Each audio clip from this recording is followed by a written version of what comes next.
Olá, tudo bem? Nós estamos dando continuidade aqui à parte 2 do nosso vídeo sobre o artigo 1829, inciso 1º aí, do Código Civil, que trata da sucessão legítima dos descendentes aqui em concorrência com cônjuges. No vídeo passado a gente já viu todas as hipóteses em que o cônjuge e o companheiro não vão concorrer com o descendente. No vídeo de hoje a gente vai ver as hipóteses em que ele vai concorrer com o descendente. Solta a vinheta aí.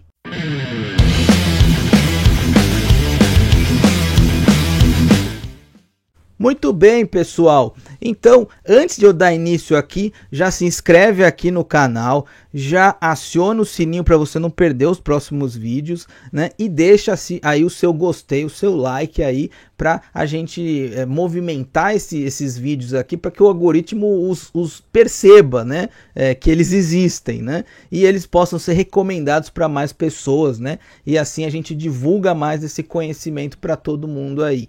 Tudo bem? Então vamos aí para o nosso próximo ponto, que é justamente os cônjuges aqui, sobreviventes ou companheiros que concorrem com os descendentes aqui. Eu vou ter então 3 regimes de bens em que isso vai ocorrer: a comunhão parcial de bens com bens particulares, a participação final dos aquestos e a separação total de bens, aquele regime da separação absoluta de bens que eu escolho. Não é o regime da separação obrigatória que é imposto pelo juiz, não. É aquele que é imposto pela lei ou pelo juiz, mas é aquele que eu escolho por meio de um pacto antinupcial. Tanto o regime da comunhão universal, quanto o regime da participação final dos aquestos da separação total, eu faço por pacto antinupcial. Tudo bem? Então vamos lá. Com um exemplo aqui, pelo regime da comunhão parcial de bens com bens particulares, onde o cônjuge vai concorrer com os descendentes e ele vai pegar um pedacinho da parte aí que os descendentes vão receber. Vamos ver como isso funciona? Vamos lá para o quadro. Então eu vou, igual na aula anterior ali, eu vou seguir, né, usando os mesmos exemplos para vocês. Eu não estou mudando tanto para vocês perceberem as diferenças entre eles. Então vamos lá.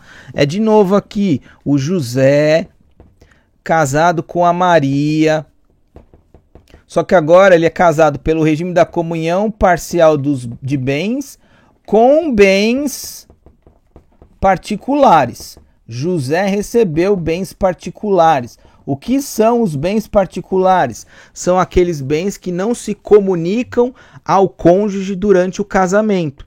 São os bens em que, por exemplo, o José adquiriu antes de casar, são os bens que o José recebeu por herança, são os bens que o José recebeu por doação, por exemplo, para ele só.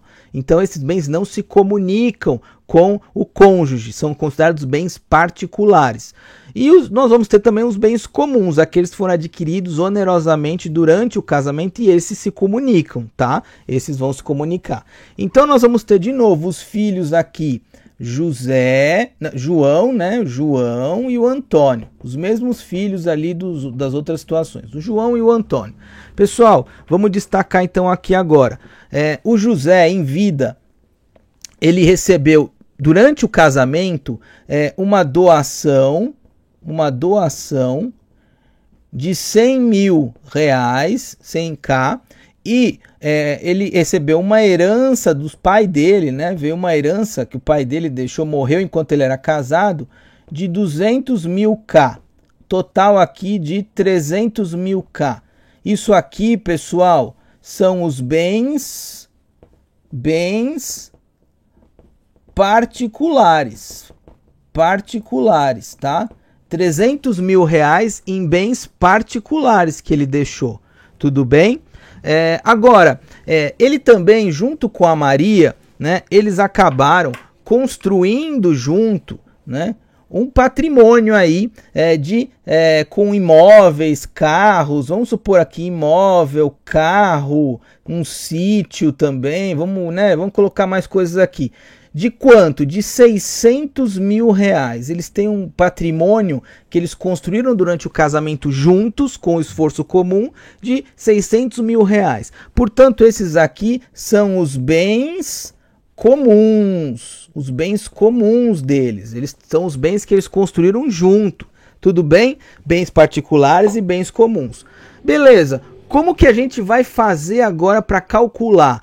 Pessoal, A regra é que o cônjuge sobrevivente ou companheiro sobrevivente concorre com os descendentes. Portanto, aqui é caso de comunhão universal de bens? Não. Aqui é caso de separação obrigatória de bens, aquela do 1641? Não. Aqui é caso de uma comunhão parcial de bens sem bens particulares? Não, tem bens particulares. Essa é a grande diferença aqui. É uma comunhão parcial de bens com bens particulares. Então, vamos fazer o cálculo. Eu recomendo que vocês sempre separem os bens comuns dos particulares e façam esse cálculo, começando pelos bens comuns. Por quê? Porque a gente sabe que na metade dos bens comuns, a mulher que já é meeira, ela não entra, porque ela já tem metade. Essa outra metade é só dos herdeiros. Então, nesses bens comuns, pessoal, como que vai ficar aqui?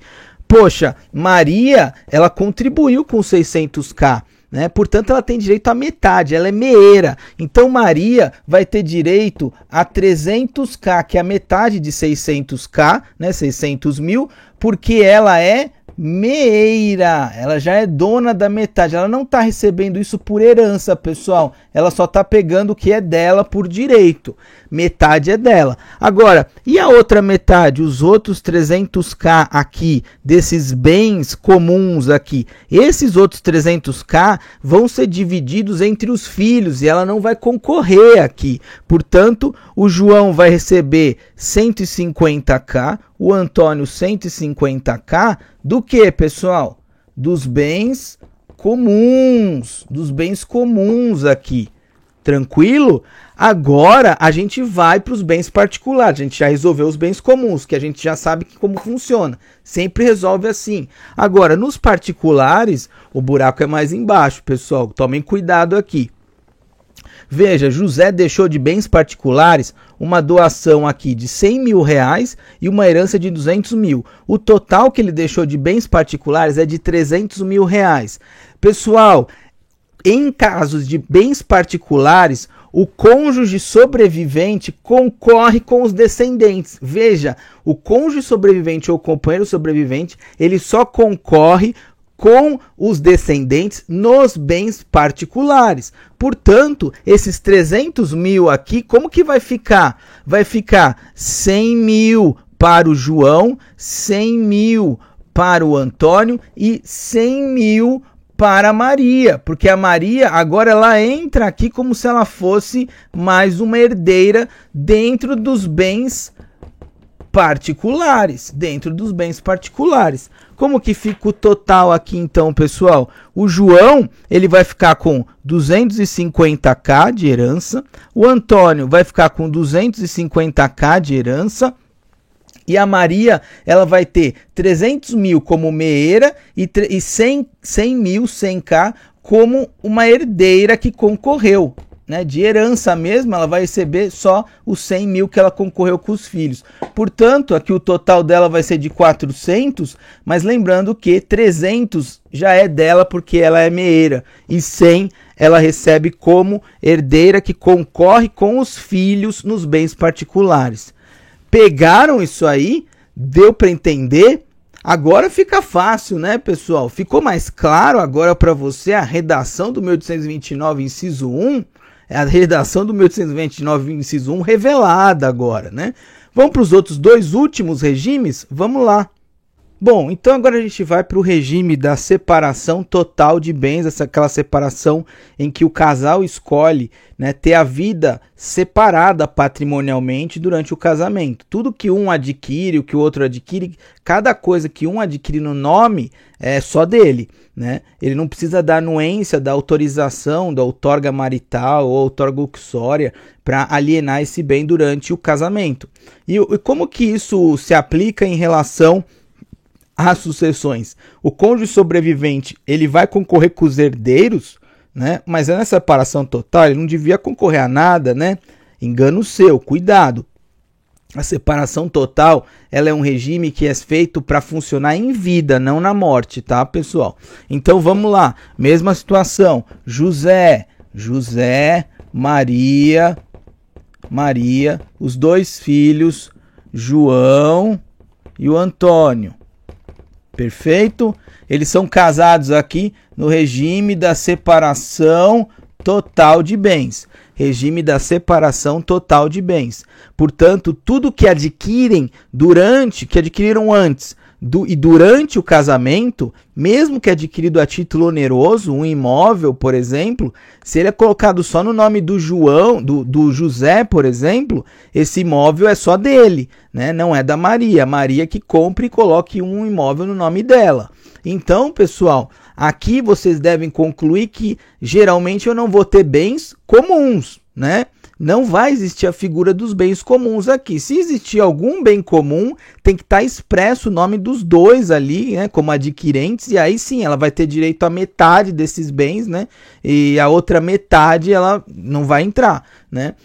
Mas aqui, pessoal, a regra é que não há bens comuns. Eu só vou ter no regime da separação total de bens, bens particulares. Por quê? Por que eles são particulares? Porque além de poder vir de uma herança, de uma doação de antes do casamento, mesmo os adquiridos onerosamente durante o casamento, eles não vão se comunicar, eles não se comunicam, desde que esteja no nome de só um deles aí esse bem. Então veja, então José aqui, durante o casamento com Maria, ele construiu um patrimônio de bens particulares de 300 mil, tá? Então aqui bens particulares.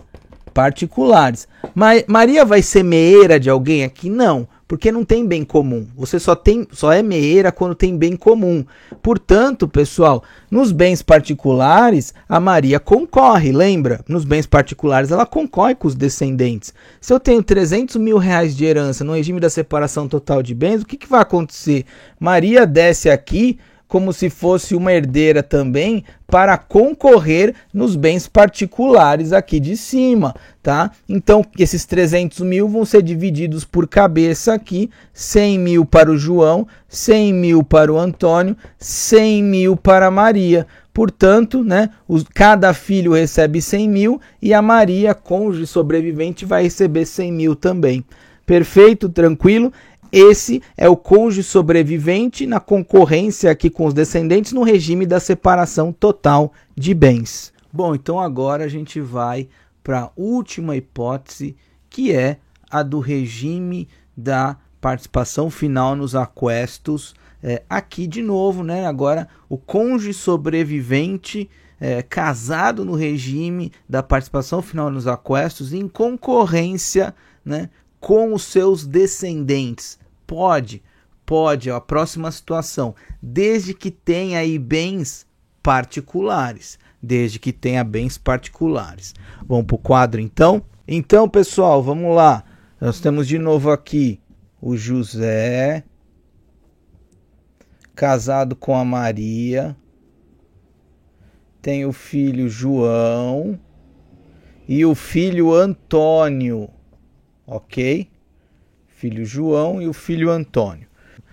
Regime aqui então da participação final nos aquestos com bens particulares, porque se não tiver bens particulares, também não vai concorrer, tá? Com bens particulares. Pessoal, relembrando aqui, regime da participação final nos aquestos é aquele regime em que, enquanto vige o casamento, aplica-se o disposto no regime da separação total de bens. Então eu compro bens, não preciso ficar dando satisfação.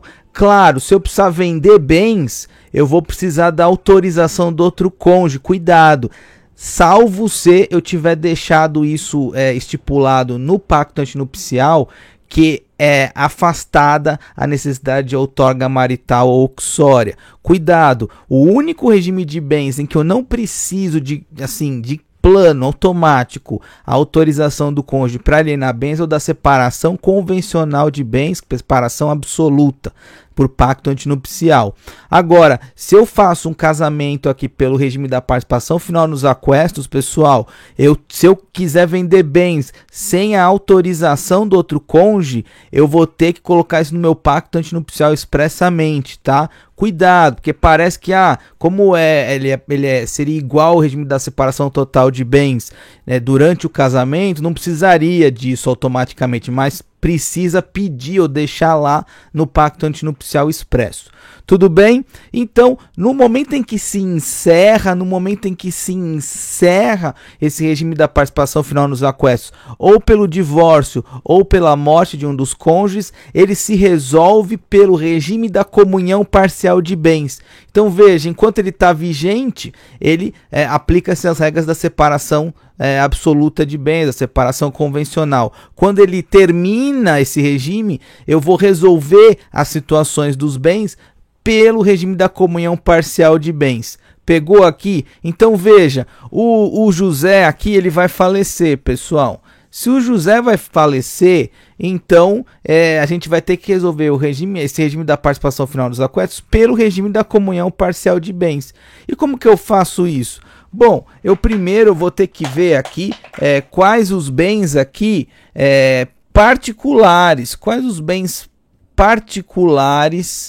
né, do José, ou seja, ele recebeu durante o seu casamento uma doação, ele recebeu aqui uma herança, e aí a gente coloca aqui doação de 100 mil reais, uma herança de 200 mil reais, tudo bem?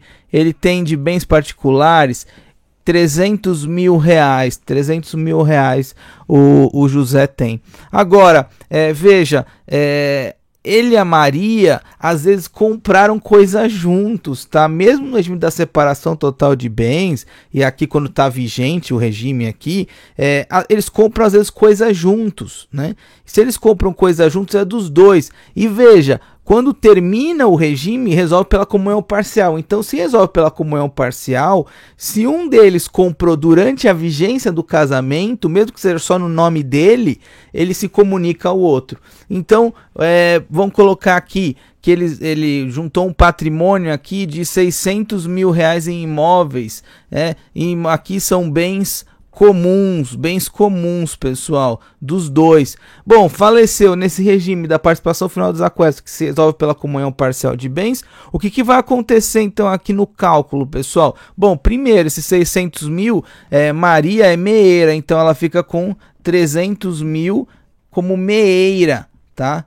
Meeira, então é dela isso aqui já, não paga imposto isso aqui, é dela já. Não vai inventariar a parte dela, porque ela já é dela.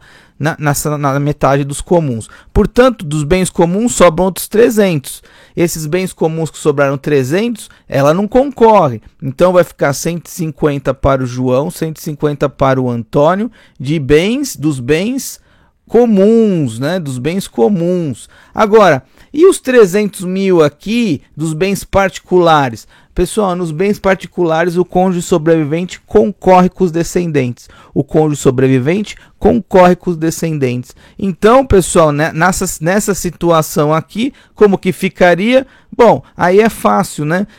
Você desce Maria aqui, né? Maria desce para concorrer com os descendentes, e aí fica 100 mil para cada um dos bens aqui particulares, bens particulares, 100k para cada um dos bens particulares. Então Maria fica com 300 mil de meeira, mais os 100 dela de herdeira, ela sai com 400 mil, a Maria, e os filhos vão sair com 250 mil cada um, 150 dos bens comuns e 100 mil dos bens particulares. Tudo bem, pessoal? Tranquilo?